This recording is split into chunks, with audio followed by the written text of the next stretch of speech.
నాన్న ప్రతిజ్ఞను అందరం కుడి చేయి ముందుకు చాపండి. అందరం జరుగున కుడి చేయి ఎక్కను కుడి చేయి ముందుకు చాపండి. అందరూ చెప్పు నాన్న.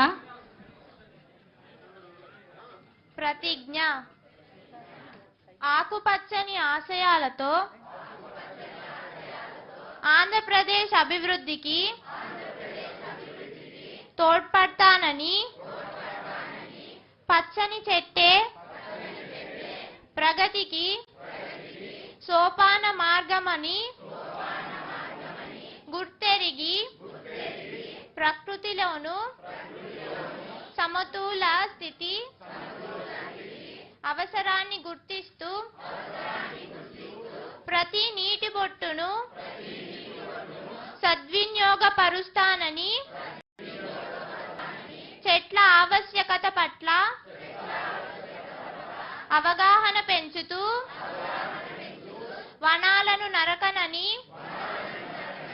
నరకనివ్వనని, విరివిగా మొక్కలు నాటుతానని, మన ఊరూరా వాడవాడ ఇంట బయట అన్ని చోట్ల మొక్కలు నాటడంతో పాటు వాటి సంరక్షణ బాధ్యతను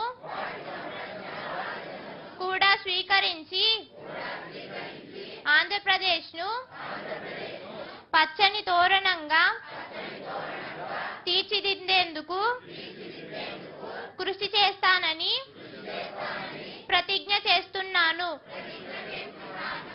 MI Mangalagiri viewers colony municipal school student sir పిలుస్తున్నారు. వెళ్ళమ్మా, ఇది సార్ సూచనే. అమ్మాయి సార్ చదివించండి. ఈ బాలిక రేపటి ఏలిక కావాలి, ఈ బంగారు బాలిక రేపటి ఏలిక కావాలనేది మన ముఖ్యమంత్రి గారి కోరిక. రేపటి ఏలిక ఈ బాలిక. స్వామివారి నామాలున్నాయి చక్కగా ఆశీపూర్వకంగా. ఎంత అదృష్టం, శుక్రవారం పూట మన ముఖ్యమంత్రి వర్యులు శ్రీ నారా చంద్రబాబు నాయుడు గారు, డిప్యూటీ సీఎం శ్రీ పవన్ కళ్యాణ్ గారు, అలాగే మన పెమ్మసాని వారు, అనంతరాం గారు, చౌదరి గారు అందరి అమృత హస్తాలతో మన నాగలక్ష్మి